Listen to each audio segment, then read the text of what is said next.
காலை 7 மணி. சுவரில் தொங்கிய பழைய கடிகாரத்தின் பெண்டுலம் டிக் டிக் என சீராக இயங்கிக் கொண்டிருந்தது. படுக்கையிலிருந்து எழுந்த மாணிக்கம் வழக்கம் போல் தனது தினசரி வழக்கத்தை தொடங்கினார். அவருக்கு வயது 60. 40 ஆண்டுகள் ஆசிரியராக பணியாற்றி ஓய்வு பெற்றவர். நூற்றுக்கணக்கான மாணவர்களுக்கு நேர்மையும் உண்மையையும் போதித்த அதே நாள் ஒழுக்கம் அவரது ஒவ்வொரு செயலிலும் வெளிப்பட்டது. நன்றாக குளித்துவிட்டு சமையலறைக்கு சென்றார். இஞ்சி ஏலக்காய் தட்டி போட்டு கமகமக்கும் சுட சுட தேநீரை தயாரித்து ஒரு கோப்பையில் ஊற்றி கொண்டு வந்து வரவேற்பறை நாற்காலியில் அமர்ந்தார். நாளிதழை விரித்தபடியே தேநீரை பருகும் அந்த அமைதியான காலை வேளையில் அவருக்கு தன் மறைந்த மனைவி தனலட்சுமியின் நினைவுகள் மனதை வருடி சென்றன. 15 ஆண்டுகளுக்கு முன்பு மகள் ரஷ்மிகாவுக்கு 10 வயதாக இருந்தபோது எதிர்பாராத மாரடைப்பால் தனலட்சுமி பிரிந்து போனாள். அன்று உடைந்து போன மாணிக்கம் தன் மகளுக்காகவே மீண்டும் எழுந்து நின்றார். சமையல் முதல் வீட்டின் சகல வேலைகளையும் தானே கற்றுக்கொண்டு மகளை ஒரு இளவரசியைப் போல வளர்த்தார். அவளுக்கு எந்த குறையும் வைக்கவில்லை.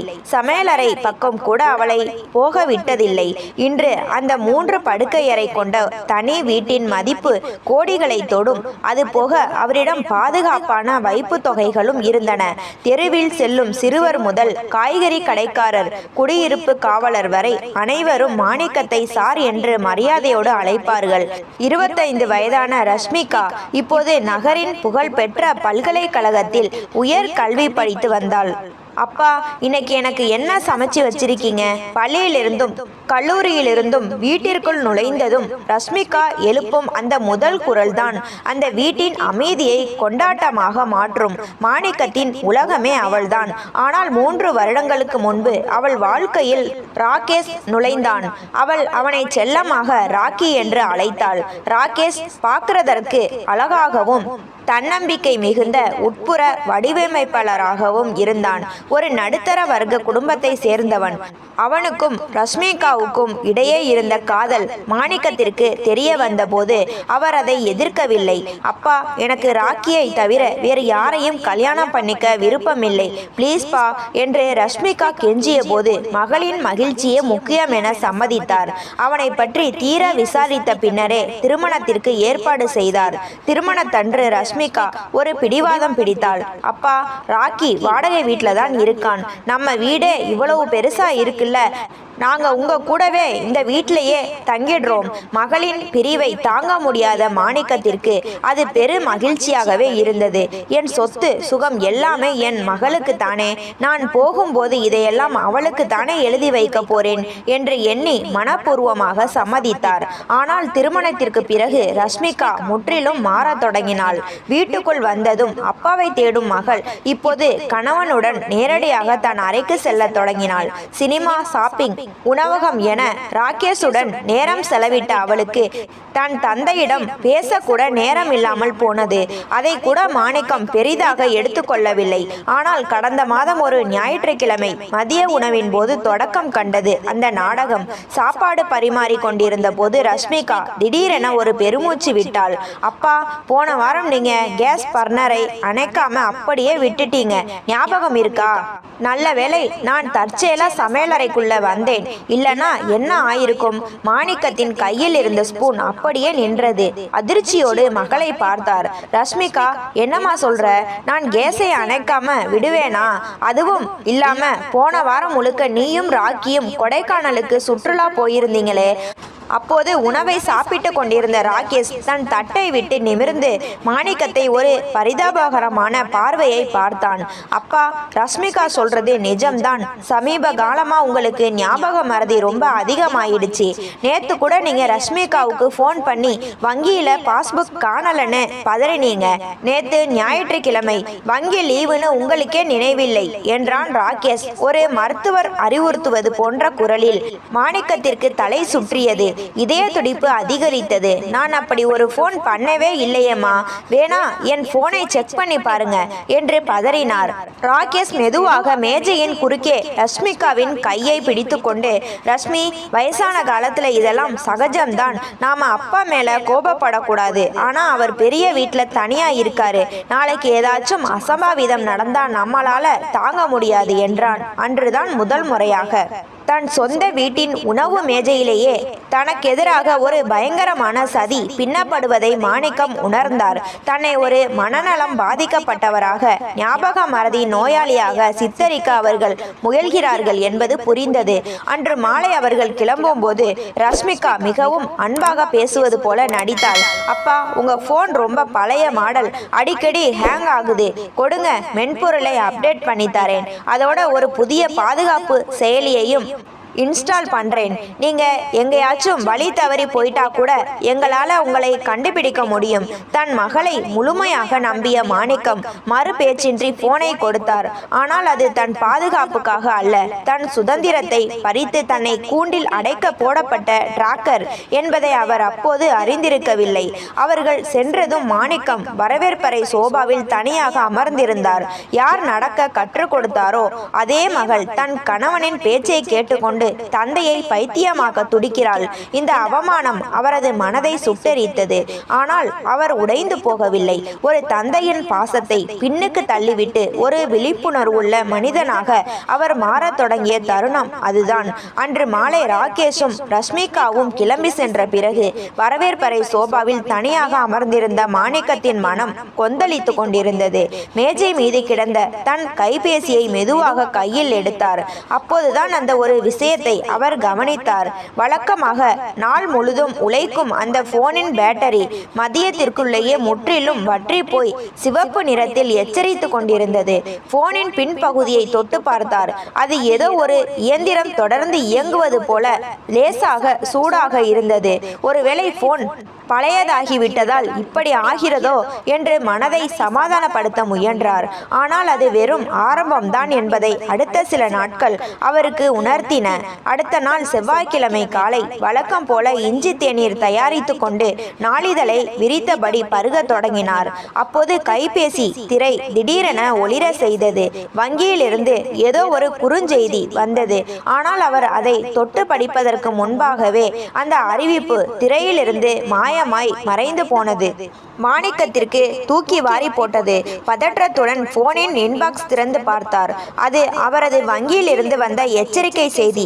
உங்கள் இணைய வங்கி கணக்கில் நுழைய தவறான முயற்சி செய்யப்பட்டுள்ளது. அவரது உடலுக்குள் ஒரு குளிர்ந்த நடுக்கம் பரவியது. தொழில்நுட்பத்தில் அவர் பெரிய மேதை இல்லைதான், ஆனால் தன் பணத்தை யாரோ திருட முயல்கிறார்கள் என்பதை புரிந்து கொள்ளும் அளவுக்கு அவர் முட்டாளும் இல்லை. கடந்த சில மாதங்களாக தன் வங்கி வைப்பு தொகை பற்றியும் இந்த 3 படுக்கையறை வீட்டின் சந்தை மதிப்பு பற்றியும் ராகேஷ் மேலோட்டமாக கேட்ட கேள்விகள் ஒவ்வொன்றாக இப்போது அவரது நினைவுக்கு வந்தன. அவை அனைத்தும் ஒரு கொடூரமான புதிரின் விடுபட்ட துண்டுகளாக மனதிற்குள் இணைய தொடங்கின. உடனடியாக எழுந்து சென்று அலமாரியை திறந்து பாஸ்புக் பத்திரங்களை சரிபார்த்தார். அவை இருந்த இடத்திலேயே பத்திரமாகத்தான் இருந்தன. ஆனால் மனதில் இருந்த நிம்மதி முற்றிலும் பறிபோயிருந்தது.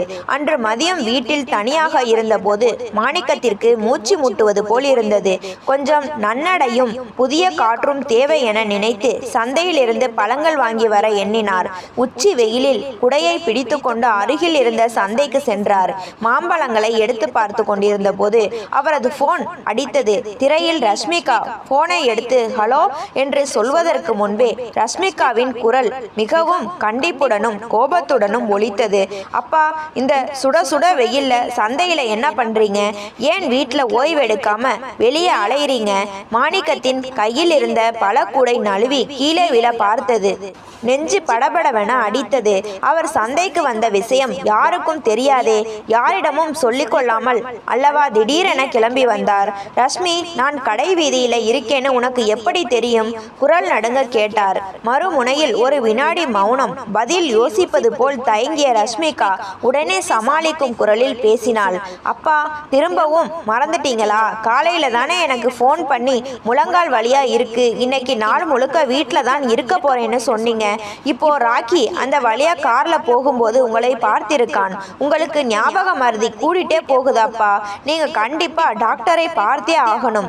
மாணிக்கம் நின்ற இடத்திலேயே உடைந்து போனார்.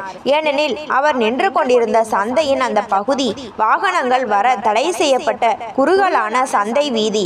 அங்கு எந்த காரும் வர முடியாது. ராக்கி ராகேஷ் காரில் அவ்வழியே போக வாய்ப்பில்லை. மகள் தன் முகத்திற்கு நேராக இவ்வளவு சாதுரியமாக பொய் சொல்கிறாள்.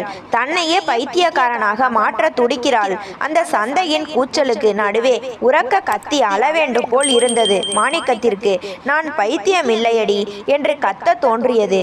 ஆனால் தன் கைகளை இறுக்கமாக மூடிக்கொண்டு கண்ணீரை கண்ணிமைகளுக்குள்ளேயே தேக்கிக் கொண்டார். சரிம்மா, நீ சொல்றது நிஜம்தான் போல, நான் வீட்டுக்கே வரேன் என்று மிகவும் அமைதியான குரலில் கூறிவிட்டு போனை வைத்தார். அழுது நிதானம் இழந்தால் தன்னை மன நோயாளியாக சித்தரிக்க அவர்களுக்கு மேலும் வசதியாகிவிடும் என்பதை உணர்ந்தார். எதிரி வெளியே இல்லை, சொந்த வீட்டிற்குள்ளேயே இருக்கிறான். வீட்டிற்கு திரும்பும் வழியில் அவரது கால்கள் தானாகவே குடியிருப்புக்கு வெளியே இருந்த ஒரு சிறிய கைபேசி பழுது பார்க்கும் கடையை நோக்கி சென்றன. அதை நடத்தும் பிரகாஷ் என்பவரும் அவரது மகன் அமனும் மாணிக்கத்திற்கு பல ஆண்டுகளாக அறிமுகமானவர்கள். அமன் கணினி துறையிலும் மென்பொருள்களிலும் மிகுந்த திறமைசாலி. மாணிக்கம் கடைக்குள் நுழைந்தார். கடையில் வேறு யாரும் இல்லை என்பதை உறுதி செய்து கொண்டு கைபேசியை மேஜை மீது வைத்தார். அமன் தம்பி, இந்த போனை கொஞ்சம் பாருப்பா, சில நாளாவே ரொம்ப சூடாகுது, பேட்டரியும் டவுன் ஆகுது. யாரோ என் போனுக்குள்ள இருந்து நான் பேசுறதை கேட்கிற மாதிரியும் மெசேஜ் படிக்கிற மாதிரியும் எனக்கு ஒரு பயம் இருக்குப்பா. அமன் சிரிப்பை நிறுத்தினான். மாணிக்கத்தின் கண்களில் இருந்த உண்மையான பயத்தை அவன் கண்டுகொண்டான். போனை கணினியுடன் இணைத்து சில கோடிங் திரைகளை பரிசோதிக்க தொடங்கினான். 15 நிமிடங்கள் கழிந்தன. அமனின் நெற்றியில் சுருக்கங்கள் விழுந்தன. முகம் தீவிரமானது. கண்ணாடியை கழற்றி மேஜை மீது வைத்த அமன் லேசான பதற்றத்துடன் கேட்டான், அங்கிள், இந்த போனை சமீபத்தில் யாருக்கிட்டையாச்சும் கொடுத்தீங்களா? மாணிக்கம் கண்களை மூடி கனத்த இதயத்துடன் சொன்னார், என் பொண்ணு ரஷ்மி தான் எடுத்தாப்பா, மென்பொருள் அப்டேட் பண்றேன்னு சொன்னா. அமன் வருத்தத்துடன் தலையாட்டினான். கணினி திரையை மாணிக்கத்தின் பக்கம் திருப்பினான். அங்கிள், இது மென்பொருள் அப்டேட் இல்லை, உங்க போன்ல ஒரு ரகசிய ஸ்பைவேர் அப்ளிகேஷனை இன்ஸ்டால் பண்ணி இருக்காங்க. இது ஸ்க்ரீன்ல எங்குமே தெரியாது, பின்புலத்தில் இயங்கிட்டே இருக்கும். இதை யார் இன்ஸ்டால் பண்ணாங்களோ அவங்க ஃபோனில் இருந்து நீங்கள் எந்த இடத்துல இருக்கீங்கன்னு பார்க்க முடியும். உங்கள் ஜிபிஎஸ் ஒவ்வொரு 5 நிமிடத்துக்கும் அவங்களுக்கு தகவலை அனுப்பிட்டே இருக்கு. மாணிக்கத்தின் தலை சுற்றியது. ஆனால் அமன் அடுத்து சொன்னது அவரது காலடியிலிருந்து பூமியே உருவியது.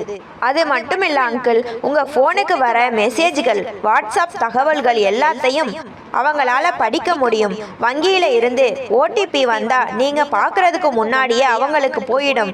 தேவைப்பட்ட அவங்க இருக்கும் இடத்தில் இருந்தே உங்க போனின் மைக்கை ஆன் பண்ணி நீங்க வீட்டில் பேசுற ஒவ்வொரு வார்த்தையையும் கேட்கவும் முடியும். மாணிக்கத்தின் காதுகளில் ரிங்காரம் கேட்டது. தானாக மறைந்த அந்த வங்கி செய்தி, ராகேஷின் நச்சு பேச்சுகள் எல்லாவற்றிற்கும் விடை கிடைத்தது. தன்னை சட்டபூர்வமாக மன நோயாளியாக்கி சொத்துக்கள் முழுவதையும் கைப்பற்ற அவர்கள் போட்ட கொடூர திட்டம் இதுதான். தம்பி, இதை இப்பவே அழிச்சிடுப்பா, போன்ல இருந்து தூக்கிடு என்று குரல் நடுங்க கெஞ்சினார் மாணிக்கம். அமன் அவரது கையை பிடித்து தடுத்தான். வேண்டாம் அங்கிள், நிறுத்துங்க. இப்போ இதை அழிச்சா ஆப் நீக்கப்பட்டு விட்டதுன்னு அவங்களுக்கு உடனே நோட்டிபிகேஷன் போயிடும். அவங்களோட சதி உங்களுக்கு தெரிஞ்சிடுச்சுன்னு தெரிஞ்சா இந்த மாதிரி ஆளுங்க இன்னும் ஆபத்தான முடிவுகளை எடுப்பாங்க. அமன் ஒரு காகிதத்தில் சில வழிமுறைகளை எழுதி கொடுத்தான். என் பேச்சை கேளுங்க அங்கிள், இனி இந்த போன்ல ஆன்லைன் பண பரிவர்த்தனை எதுவும் பண்ணாதீங்க. வங்கியில பெரிய தொகை இருந்தா உடனே நேர்ல போய் கார்டுகளை பிளாக் பண்ணுங்க. வீட்டுல முக்கியமான விஷயம் எதையும் பேசாதீங்க. அவங்களுக்கு உங்க மேல சந்தேகமே வரக்கூடாது. நீங்க அமைதியா ஆதாரங்களை சேகரிக்கணும். அந்த சிறிய கடைக்குள் மாணிக்கம் மௌனமாக அமர்ந்திருந்தார். மகளுக்கு ஆபத்து வரும்போதெல்லாம் அதிலிருந்து காப்பாற்றிய ஒரு தந்தை இன்று அதே மகளிடமிருந்து தன்னை காப்பாற்றிக் கொள்ள ஒரு அந்நியனிடம் உதவி கேட்கும் நிலைக்கு தள்ளப்பட்டிருந்தார். கைபேசியின் கருப்பு திரையை பார்த்தார். அது வெறும் போன் அல்ல, தன் வீட்டிற்குள் எதிரிகள் வைத்த கண் மற்றும் காது. இனி அழுவதில் பயனில்லை, போராட வேண்டும். எதிரியின் விளையாட்டை அவனது களத்திலேயே ஆடி வெல்ல மாணிக்கம் துணிந்த தருணம் அது. பிரகாஷின் கடையிலிருந்து வெளியே வந்த மாணிக்கத்தின் முகத்தில் மதிய வெயில் சுட்டரித்தது. ஆனால் அவரது மனதிற்குள் மூண்டிருந்த ஆத்திரத்தின் நெருப்பிற்கு முன்னால் அந்த வெயில் ஒன்றுமே இல்லை. தன் பழைய கைபேசியை ஒரு விஷப்பாம்பை கையாள்வது போல எச்சரிக்கையுடன் பைக்குள் வைத்தார். முதல் கட்டமாக தன் பணத்தை பாதுகாக்க வேண்டும். நேராக தனது வங்கி கிளையை நோக்கி விரைந்தார். வங்கியின் குளிர்ந்த குரலில் தனக்கு பல ஆண்டுகளாக பரிச்சயமான மேலாளர் அசுதோஷ் என்பவரின் அறைக்கு சென்றார். அசுதோஷ் சார், என் ஃபோன்ல ஏதோ டிஜிட்டல் மோசடி நடக்க வாய்ப்பிருக்குன்னு சந்தேகப்படுறேன். உடனே என் கணக்கில் இருக்க இணைய வங்கி சேவை, டெபிட் கார்டு எல்லாத்தையும் முடக்குங்க என்றார் மாணிக்கம். அவரது குரலில் இருந்த தீவிரத்தை கண்டு மேலாளர் உடனே செயல்பட்டார். அடுத்த அரை மணி நேரத்தில் இணைய வங்கி சேவைகளும் கார்டுகளும் முடக்கப்பட்டன. மாணிக்கம் தன் வங்கி புத்தகத்தை பதிவேற்றம் செய்து பார்க்க விரும்பினார். அச்சடிக்கும் இயந்திரத்திலிருந்து காகிதங்கள் வெளியே வரும் ஓசை அவரது இதய துடிப்பை போலவே வேகமாக கேட்டது. பதிவேற்றம் செய்யப்பட்ட பாஸ்புக் காகிதங்களை வாங்கி தன் கண்ணாடியை மாட்டி பார்த்த மாணிக்கத்திற்கு பேரிடி காத்திருந்தது. கடந்த 3 மாதங்களாக அவரது கணக்கிலிருந்து ஒவ்வொரு வாரமும் 5000, 1000, 10,000 என பல தவணைகளில் பேடிஎம் மூலம் யாருக்கோ பணம் பரிமாற்றம் செய்யப்பட்டிருந்தது. வங்கியில் இருந்து ரகசிய குறியீடு வந்த அடுத்த நொடியே அந்த ஸ்பைவேர் செயலி மூலம் செய்தி திருடப்பட்டு மாணிக்கத்தின் கண்ணில் படுவதற்கு முன்பே அளிக்கப்பட்டிருக்கிறது. தன் முதுகிற்கு பின்னால் இதுவரை பல்லாயிரக்கணக்கான ரூபாய்கள் திருடப்பட்டிருக்கின்றன. அவரது கரங்கள் நடுங்கின. காகிதம் கையிலிருந்து நழுவி விழுந்தது. அசுதோஷ் பதறியபடி ஓடி வந்து, மாணிக்கம் சார், என்னாச்சு, தண்ணி குடிங்க என்று நீரை கொடுத்தார். பணம் போனதற்காக மாணிக்கம் வருந்தவில்லை. தன் ஆயுள் கால உழைப்பு, மனைவியின் நகைகள், வீடு எல்லாமே தன் மகளுக்கு தானே. அவளாக கேட்டிருந்தால் கோடிகளை கூட அப்படியே தூக்கி கொடுத்திருப்பார். ஆனால் தன்னை ஒரு முட்டாளாக நினைத்து போனை வைத்தே திருடி இருக்கிறான் அந்த ராகேஷ். தன்னை சமாளித்து கொண்டு வங்கியில் இருந்து வெளியே வந்த மாணிக்கம் அருகில் இருந்த சிறிய கடையில் பொத்தான்கள் கொண்ட எளிய கீபேட் போன் ஒன்றையும் புதிய சிம் கார்டையும் வாங்கினார். மீண்டும் வங்கிக்குள் சென்று தன் புதிய எண்களை வங்கியுடன் இணைத்தார். இனி எந்த ஓடிபி செய்தியும் ராகேஷின் கண்காணிப்பில் இருக்கும் அந்த ஸ்மார்ட் போனுக்கு போகாது. அடுத்த நாள் புதன்கிழமை காலை மாணிக்கம் தன் கல்லூரி கால நண்பரும் நகரின் பிரபல சொத்து மற்றும் குடும்ப நல வழக்கறிஞருமான ரோஹித்தை சந்திக்க அவரது அலுவலகத்திற்கு சென்றார். அலுவலகத்தின் கம்பீரமான சூழலில் மாணிக்கம் தனது நடந்த அனைத்தையும் ஒன்றன் பின் ஒன்றாக கூறி முடித்தார். போன் கண்காணிப்பு, திருடப்பட்ட பணம், ராகேஷ் தன்னை ஞாபக மறதியாளனாக சித்தரிக்க செய்யும் நாடகங்கள் எல்லாவற்றையும் கேட்ட ரோஹித்தின் முகம் கல்லாக இறுகியது. ரோஹித் நாற்காலியில் முன்னோக்கி நகர்ந்து மாணிக்கத்தின் கரங்களை பற்றி கொண்டார். மாணிக்கம், நீ நினைக்கிறதை விட இது மிகப்பெரிய சட்ட சதி. சட்ட மொழியில இதை கேஸ் லைட்டிங் மற்றும் மருத்துவ தகுதியின்மை சூழலை உருவாக்குறதுன்னு சொல்லுவாங்க.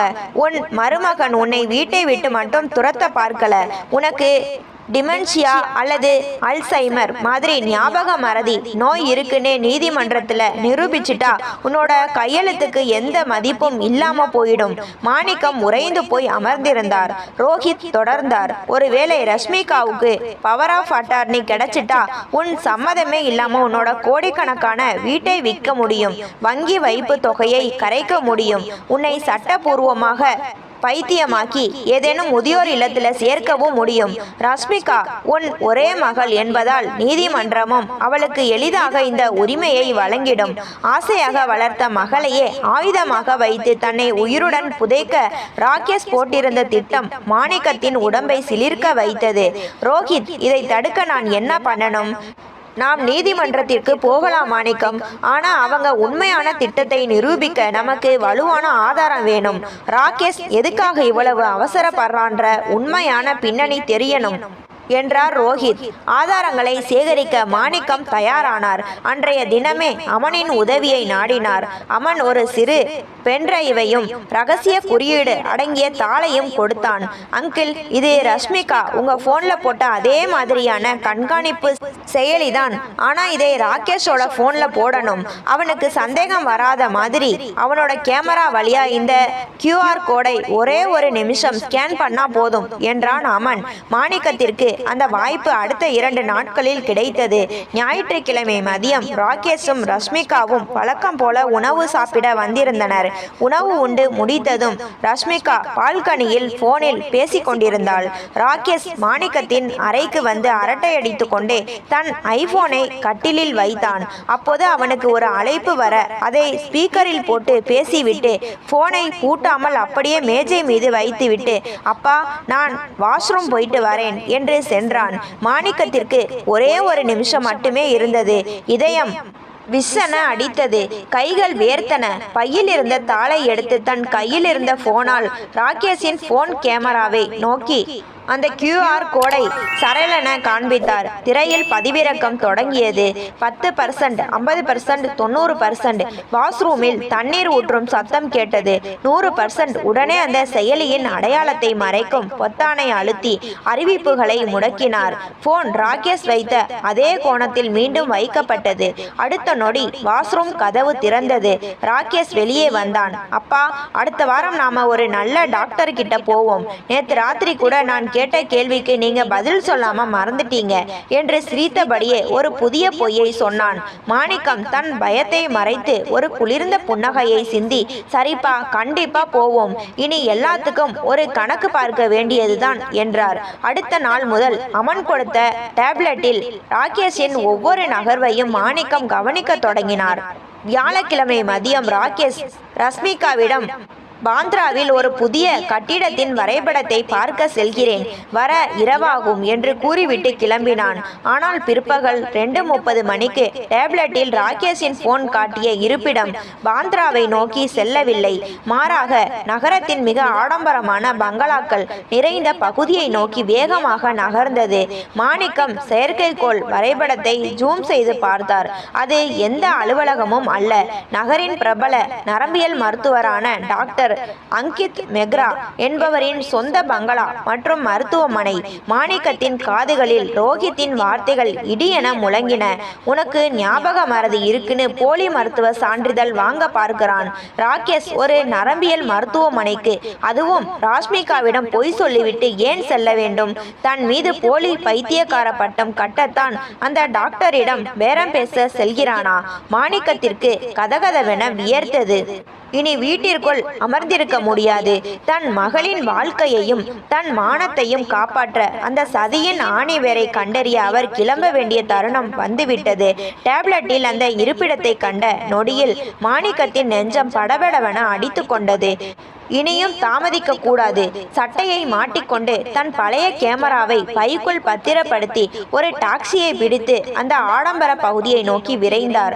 அமைதியான இருபுறமும் அடர்ந்த மரங்கள் சூழ்ந்த அந்த பெரிய தெருவில் கேப் நின்றது. அமைதியாக இறங்கி வரைபடம் காட்டிய முகவரியை நோக்கி நடந்தார். அந்த தெருவின் அமைதியே ஒருவித அச்சுறுத்தலை தந்தது. திடீரென ஒரு பெரிய வெள்ளை நிற பங்களாவின் முன் நிறுத்தி வைக்கப்பட்டிருந்த அந்த சிவப்பு நிற ஹோண்டா சிட்டி கார் மாணிக்கத்தின் பார்வையில் பட்டது. அது ராகேஷின் கார் தான். தன் வீட்டு பார்க்கிங்கில் தினமும் பார்க்கும் அதே வாகன பதிவு எண். வேலை விஷயமாக வரைபடம் பார்க்க போகிறேன் என்று ரஷ்மிகாவிடம் கூறிவிட்டு வந்தவன் நகரின் இன்னொரு கோடியில் ஒரு தனியார் பங்களாவின் முன் காரை நிறுத்தி இருக்கிறான். மாணிக்கத்திற்கு சந்தேகம் உறுதியானது. பங்களாவின் எதிரே இருந்த அடர்ந்த அரச மரத்தின் பெரிய தடிமனான தண்டுக்கு பின்னால் சென்று மறைந்து கொண்டார். பையில் இருந்த கேமராவை வெளியே எடுத்து பேட்டரி மற்றும் லென்ஸ் சரியாக இருக்கிறதா என்று பரிசோதித்து கொண்டார். கைகள் லேசாக நடுங்கின. சுமார் 15 நிமிட மூச்சு முட்டும் காத்திருப்புக்கு பிறகு பங்களாவின் கம்பீரமான மரக்கதவு திறந்தது. மாணிக்கம் கேமராவை தன் கண் மட்டத்திற்கு உயர்த்தினார். கதவை திறந்து கொண்டு முதலில் ராகேஷ் வெளியே வந்தான். அவனது முகத்தில் ஒருவித கர்வமான சிரிப்பு. அவனுக்கு பின்னால் ஒரு பெண் வெளியே வந்தாள். சுமார் 30 முதல் 35 வயது மதிக்கத்தக்க உயரமான நவீன ஆடம்பர உடைகளை அணிந்த பெண். திறந்த கூந்தலும் முகத்தில் ஒருவித சாதுரியமான அகந்தையும் தென்பட்டன. அடுத்த நொடி கேமரா லென்ஸ் வெளியே மாணிக்கம் கண்ட காட்சி அவரது உடலையே உலுக்கியது. ராகேஷ் ஏதோ தொழில்முறை விஷயமாகவோ அல்லது மருத்துவரை மட்டும் சந்திக்கவோ வரவில்லை. அந்த பெண் அருகில் வந்ததும் ராகேஷ் அவளது இடுப்பை பற்றி தன் பக்கம் இழுத்தான்.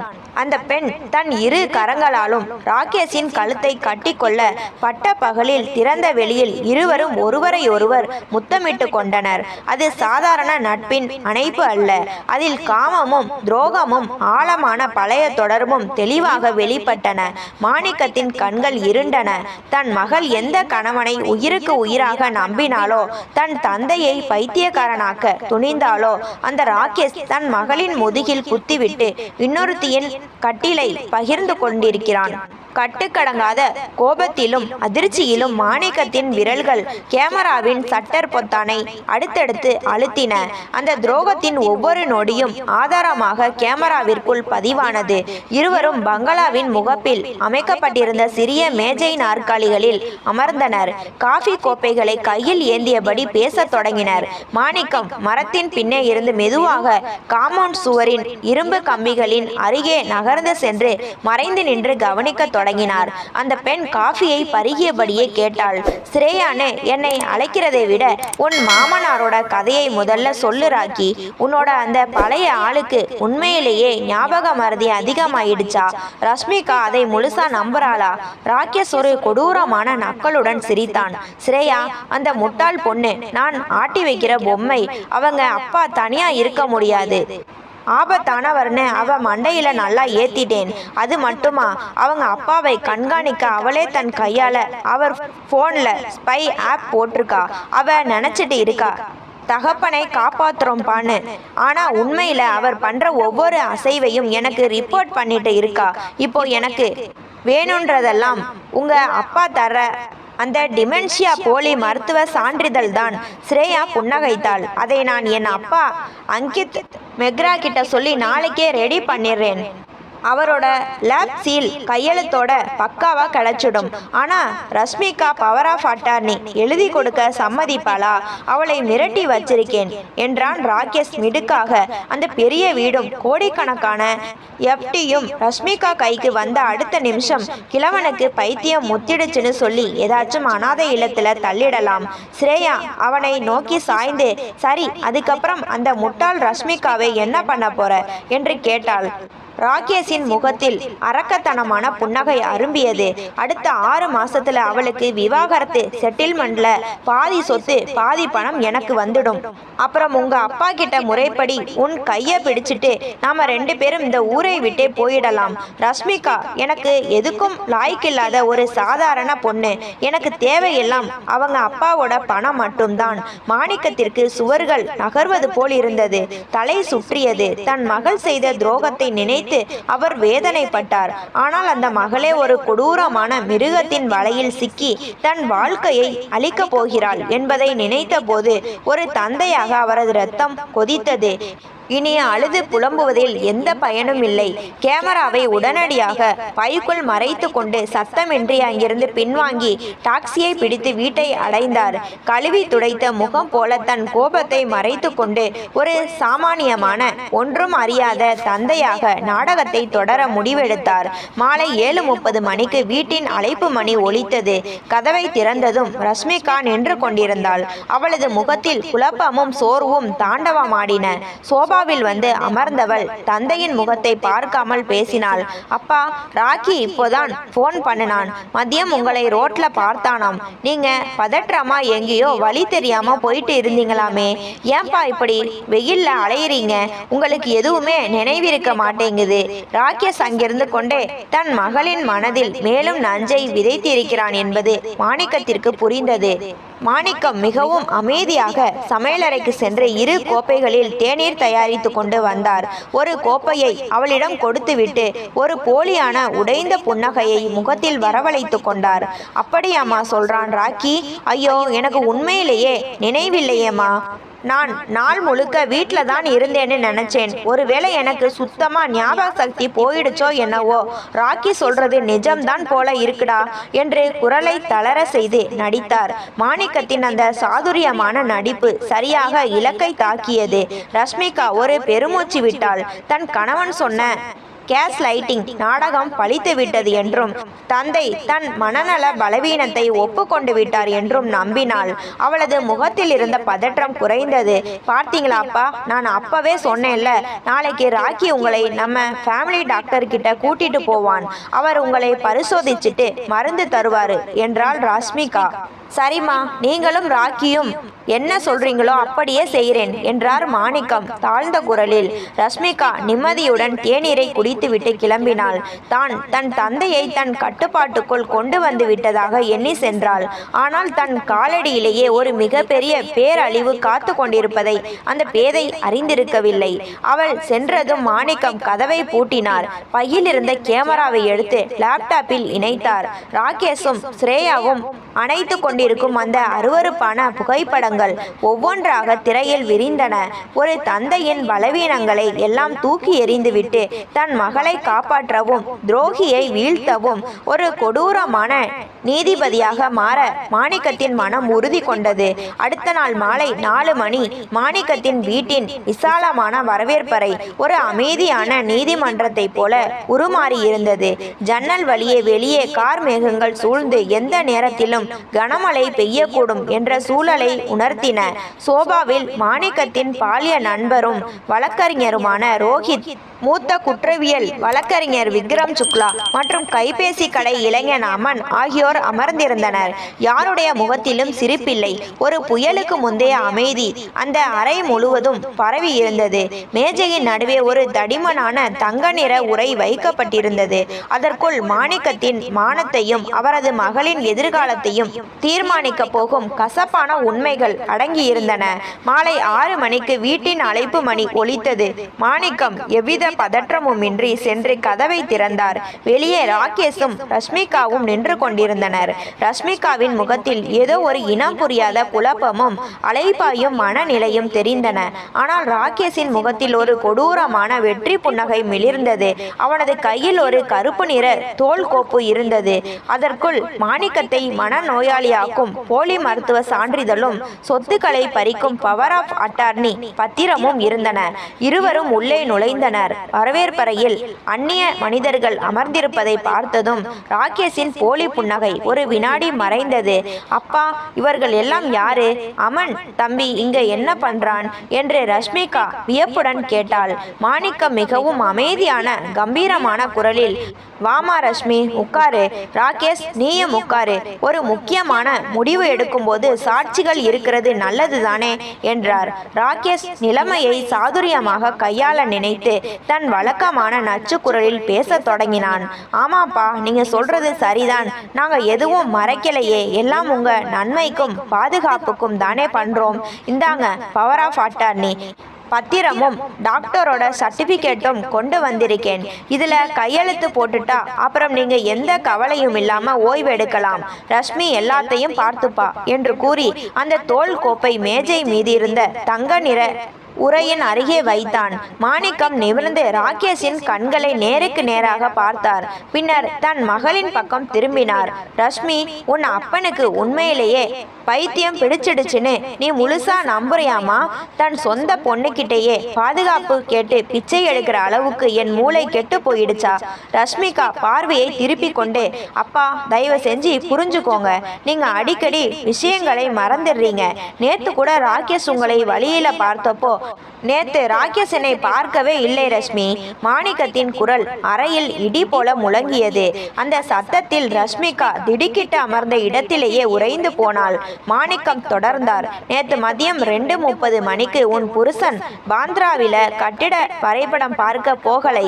அவன் நகரின் புகழ்பெற்ற நரம்பியல் மருத்துவர் அங்கித் மெக்ராவின் மகள் ஸ்ரேயா மெக்ராவின் பங்களாவில் இருந்தான்.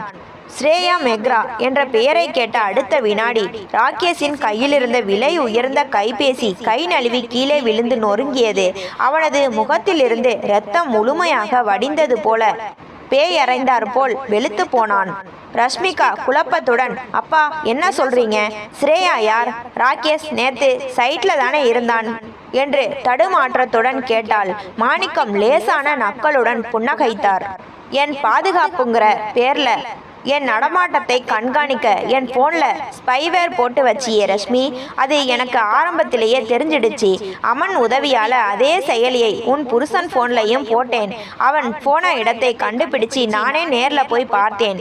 மாணிக்கம் மேஜை மீதிருந்த தங்க நிற உரையை திறந்து அமன் எடுத்து கொடுத்த வங்கி கணக்கு விவரங்களை வீசினார். முதல்ல இதை பார் ரஷ்மி, கடந்த 6 மாசமா என் கணக்கில் இருந்து ஒவ்வொரு வாரமும் ஆயிரக்கணக்கில் பணத்தை திருடி தன் காதலிக்கு பேடிஎம் மூலம் அனுப்பினான். இந்த யோகியன் என் போனுக்கு வர ஓடிபியை திருடி மெசேஜையும் அழிச்சிட்டு என் மேலேயே ஞாபக மறதி பட்டத்தை கட்டினான். காகிதங்களை பார்த்த ரஷ்மிகாவின் கைகள் நடுங்கின. ராக்கி, இது நிஜமா? அப்பா கணக்குல இருந்து பணம் எடுத்தியா? அவளது குரல் உடைந்தது. ராகேஷ் பதற்றத்தின் எல்லைக்கே சென்று, ரஷ்மி, பொய், இதெல்லாம் அப்பட்டமான பொய். உங்க அப்பாவுக்கு பைத்தியம் முத்திடுச்சு. என்னை உங்ககிட்ட இருந்து பிரிக்க போலி காகிதங்களை ரெடி பண்ணி இருக்காரு என்று கத்தினான். அப்போது மூத்த வழக்கறிஞர் விக்ரம் சுக்லா குறுக்கிட்டார். ராகேஷ், அமைதியாக உட்காருங்கள். நீங்கள் 2 வழக்கறிஞர்களுக்கு முன்னால் நின்று கொண்டிருக்கிறீர்கள். இந்த பாஸ்புக் நகல்களில் வங்கி மேலாளரின் அதிகாரப்பூர்வ முத்திரையும் கையெழுத்தும் உள்ளன. இனி ஒரு பொய் சொன்னாலும் ஐடி ஆக்ட் மற்றும் பண மோசடி வழக்கில் உங்களை உடனடியாக கைது செய்ய நேரிடும். வழக்கறிஞரின் எச்சரிக்கையில் ராகேஷின் தொண்டை வறண்டு போனது. வியர்வை பெருக்கெடுத்து ஓடியது. மாணிக்கம் மீண்டும் அந்த உரையினுள்ளே கையை விட்டு தன் கேமராவில் எடுத்த புகைப்படங்களை ஒவ்வொன்றாக மேஜை மீது பரப்பினார். ஸ்ரேயாவும் ராகேஷும் கட்டி இணைத்து முத்தமிடும் காட்சிகள், காஃபி குடித்தபடி சிரித்து பேசும் படங்கள் எல்லாமே தெல்ல தெளிவாக பிரிண்ட் செய்யப்பட்டு மேஜையில் கிடந்தன. ரஷ்மிகா அந்த படங்களை பார்த்த நொடி அவளது நெஞ்சில் யாரோ ஈட்டியால் குத்தியது போல் இருந்தது. மூச்சுவிட மறந்து விழி பிதுங்கி பார்த்தாள். ராக்கி, என்ன இது? நேத்து அந்த பொண்ணு கூட இருந்தியா? எனக்கு துரோகம் பண்ணிட்டியாடா? அவளது குரலில் கோபத்தை விட உயிரையே உழுக்கும் வலி நிறைந்திருந்தது. மாணிக்கம் மகளின் தோளை தொட்டார். ரஷ்மி, இந்த ஸ்ரேயாவோட அப்பா டாக்டர் கிட்ட பேசிதான் எனக்கு டிமென்ஷியா இருக்குன்னு போலீஸ் சர்டிபிகேட் வாங்க பார்த்தான். சொத்து உன் கைக்கு வந்ததும் உன்னை விவாகரத்து பண்ணிட்டு சொத்து பாதியை எடுத்துட்டு அவ கூட ஓடி போறதுதான் இவனோட திட்டம். இவனுக்கு நீ வெறும் பணத்துக்கான வழி மட்டும்தான். அறையில் மரண அமைதி நிலவியது. ரஷ்மிகாவின் கண்கள் உடைந்து கண்ணீர் அருவியாக கொட்டியது. தன் தந்தையை பைத்தியக்காரனாக்க துணிந்த கணவனின் உண்மையான அரக்க முகம் வெளிப்பட்டதும் அவளது காதல், நம்பிக்கை, அகந்தை எல்லாமே தவிடுபொடியாயின. நாற்காலியிலிருந்து சரிந்து குப்புற விழுந்து ஒரு சிறு குழந்தையைப் போல கதறி அழுதாள். தன் நாடகம் முற்றிலும் அம்பலமாகிவிட்டதை உணர்ந்த ராகேஷ் திடீரென தன் போலி முகமூடியை கலட்டி எறிந்தான். மிருகத்தனமான ஆத்திரத்துடன் கத்தினான். ஆமாண்டா, செஞ்சேன். உன் பொண்ணு கூட குடும்பம் நடத்த எனக்கு என்ன பைத்தியமா? 24 மணி நேரமும் என் கூடவே ஒட்டிட்டு இருக்கிற ஒரு சாதாரண பொண்ணு அவ. எனக்கு பணம் வேணும்டா.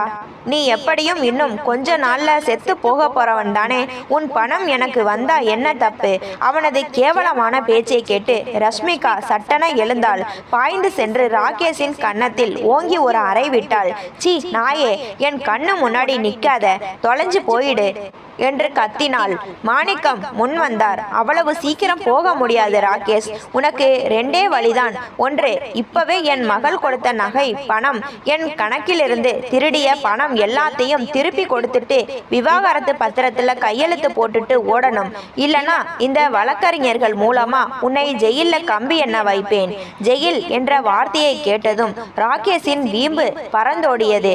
தான் வெட்டிய குழியில் தானே விழுந்து விட்டதை உணர்ந்தவன் நடுங்கும் கரங்களால் விவாகரத்து பத்திரங்களில் கையெழுத்திட்டான். திருடிய பணத்தையும் சில மாதங்களில் திருப்பி தருவதாக உறுதியளித்துவிட்டு அவமானத்தால் தலை குனிந்து வீட்டை விட்டு ஓடினான். இயற்கையின் நீதி ராகேஷை தப்ப விடவில்லை. சில வாரங்களிலேயே அவன் சொகுசு காரில் சென்றபோது நேரிட்ட கொடூரமான விபத்தில் அவனது 2 கால்களும் செயலிழந்து உடல் முடங்கி போனது. அவனது நிலைமையை கண்ட ஸ்ரேயாவும் அவளது குடும்பமும் அவனை அனாதையாக கைவிட்டனர். இன்று அவன் யாருமற்றவனாக மருத்துவமனை கட்டிலில் முடங்கி கிடக்கிறான். துரோகத்தால் உடைந்து போன தன் மகளை மாணிக்கம் மீண்டும் அன்பால் அரவணைத்தார்.